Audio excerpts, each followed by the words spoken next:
Hello, Mystery Revisited here. Today, we will take a look at the 1990 comedy romance movie called Blast from the Past. The year is 1962.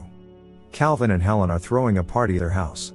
Helen is pregnant with a baby child, and Calvin is a scientist who's doing great financially, thanks to his inventions. The party is going great, but then a man informs Calvin that there's very important news on the television. The U.S. President Kennedy informs the nation that they're currently in a standoff against the Soviet Union, over the fact that the Soviets have installed nuclear-armed missiles on Cuba. During the worst, Calvin calls an end to the party and asks his guests to leave. As soon as everyone's gone, Calvin takes his pregnant wife into a secret bunker that he had built in case of emergencies. Calvin is sure that a nuclear war with the Soviet Union is imminent, and he has to save his family. Just then, a fighter jet pilot loses control of the aircraft due to some mechanical fault.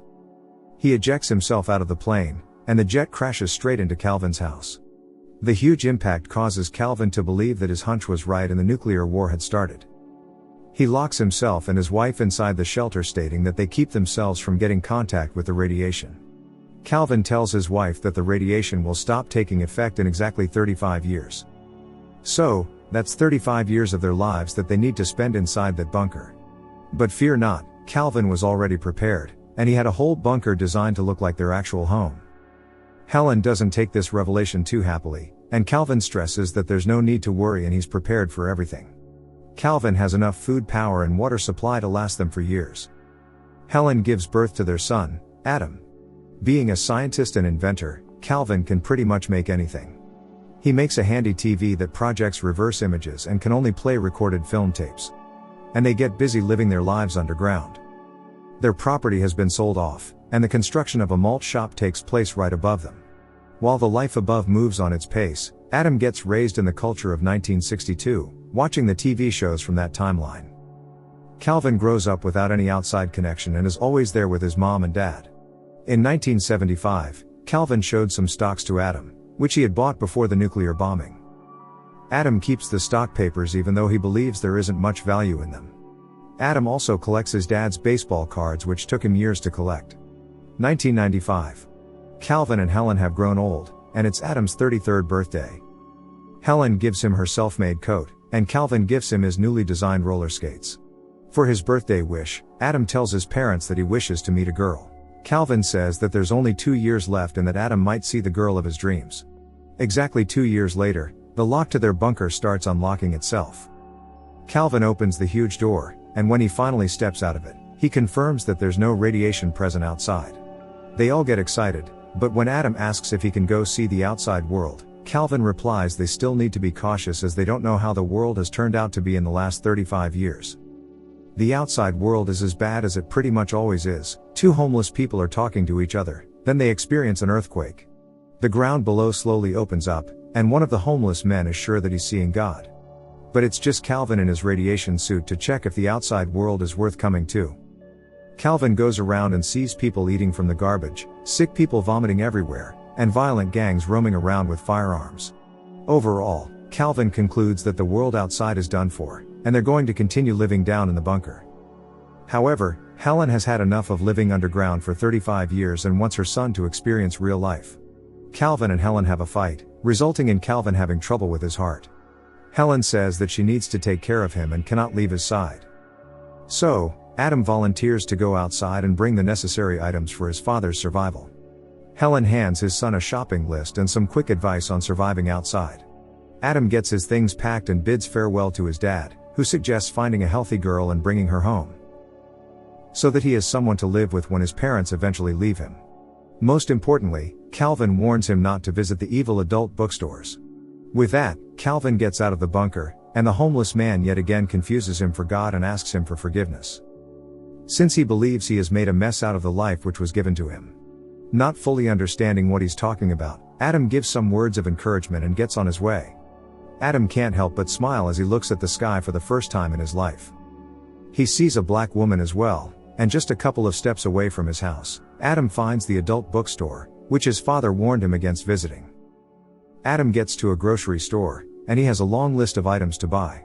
But before he can do that, it finally dawns on him that he doesn't know the address of his house, and he doesn't know how to go back. Adam is now lost, and he goes out searching for landmarks that can help him track down his home. He also runs out of money and sees a shop that buys baseball cards. He shows his father's extremely rare baseball card collection to the shop owner, who tries to buy it for a total of $500. Adam is about to accept the offer, but luckily a lovely woman named Eve, who works for the shop owner, warns Adam about the scam offer and reveals that each one of the cards in his collection is worth thousands of dollars. Eve obviously gets fired and is told to get out by the shop owner. Adam follows her and tells her that he's lost and has nowhere to go. Seeing Adam's weird behavior and comments, Eve runs to get away from him. But Adam offers her one of his baseball cards in return that she helps him find a hotel to stay the night. The card offered to her is worth about $4,000, so Eve accepts it and drives Adam in her car to get him to a hotel. She drops him off at a hotel, gets the card that she was promised, and then takes off without saying a word. Now Adam believes that the current world takes baseball cards as a form of payment. He immediately gets corrected and later tips the hotel worker in proper dollar bills. The next day Eve comes to the hotel to check on Adam. She gives him his card back, saying she felt bad for taking it in exchange for just driving him to the hotel. After doing what she came for, Eve tries to get away from him. But Adam follows her and asks if she has a husband or boyfriend. Adam can't hold back his happiness when he hears the answer is no. Eve is in a hurry to leave as she has a job to find. In order to stay close to her, Adam offers her a job to help him sell all of his baseball cards and also help him buy all the things on his shopping list. Eve accepts his offer, and the first day of her new job is spent helping Adam buy a large stock of food supplies and toiletries. Adam gets dropped off at the hotel without any formal goodbye. And he stays up all night waiting for the morning sun to rise so he can meet Eve again. Eve makes it clear to Adam that she will not date him as her past relationships weren't that great. So Adam asks her to help him find a wife. Eve invites him to her house for dinner and introduces him to her gay housemate and friend Troy, who's as equally confused as Eve by Adam's weird comments on life. To try and guess where Adam is from, Eve volunteers to use her psychic powers. She takes Adam's hands and makes guesses, while Adam nervously tries not to get excited. Meanwhile, Helen is bored of sitting around in the bunker, and she decides to get out just for a while. She gets out of the bunker, and the homeless man believes her to be God's mother. And oh, he's gathered more followers now. Adam gets a complete makeover through some help from Troy, and he proudly shows off his newly bought set of roller skates. He later sees a beach for the first time in his life and can't control himself from showing off the excitement of it. He learns to dance to the tune of the YMCA and watches a baseball game. For Adam, everything is new, and even the rain makes him feel like it's a miracle. Slowly and steadily, Eve starts to take a liking to Adam. Even though she has promised to help him find a girlfriend. Eve takes Adam to a club where they might find a girlfriend for him. There Adam meets Eve's friend Sophie and they quickly bond with each other, thanks to their mutual fondness of the French language. Eve gets jealous as she watches them speak passionately in French and takes Adam away from there. Adam later finds another attractive girl, who he wants to approach, but Eve tells him that he shouldn't go for her. Troy then points at another girl, and this time Eve cannot stop him. Adam walks straight up to the girl and starts up a conversation, despite Troy and Eve believing Adam will bomb. They're surprised to see Adam get quite popular among the women in the club. Adam takes them to the dance floor and dances brilliantly with both of them. The dance routine is truly awesome and Eve is clearly jealous to see him have fun with other girls. Adam ends the dance with a striking pose, and Eve quickly calls him back. Seeing what Adam had just done, she accuses him of acting stupid and not knowing many things. She asks Adam to stop lying to her, and Adam is all ready to tell her everything about him and his family. But then Eve's ex-boyfriend Cliff shows up and interrupts them. He takes Adam's seat and asks Eve to have a drink with him. To make Adam jealous, Eve takes off with Cliff, leaving Adam sad and alone. Adam can't help but get sad after seeing Eve drink with her ex-boyfriend. So he goes up to them and makes Eve know that he's not liking it. Cliff then pushes Adam away from there to show himself as the alpha male, but Adam lets him know that he knows how to defend himself. Seeing that Adam is good at fighting, Cliff tries to blindside him several times, but at the end of each try, he gets punched by Adam. Cliff finally makes a wise decision and leaves them alone. Eve then quits and tells Adam that she can no longer work for him. Troy later gets home, and Eve asks him where Adam is. Troy replies that he saw Adam leave with the two girls he was dancing with. Eve is obviously concerned, and Troy calls her out for being in love with Adam. Eve tries to deny it with all her strength and power, but it's evident that she truly is in love with Adam. Troy reveals that he was lying and Adam didn't leave with the two girls. Eve smiles to hear that Adam isn't with another girl, but then Troy tells her that Adam actually left the club with Sophie. Eve cries out in frustration and says, "Anyone but Sophie." She storms out of her house to get to Sophie's place and stop her from taking Adam away from her. But wait, Adam is already outside and unintentionally scares Eve. Eve is now hurt and angry because of the embarrassment she felt in front of the man she loves. Adam calms her down and applies first aid to her injured knee. Eve concernedly asks what he did in Sophie's apartment. Adam replies that Sophie was very hospitable, but he didn't want to be with her. So he left and came straight to Eve. Seeing him talk about her, Eve can no longer stop herself. She leans forward and kisses Adam. Ho gets his first kiss at the age of 35 years. Eve finally confesses her love to Adam, who feels like it's his turn to tell her all the truths.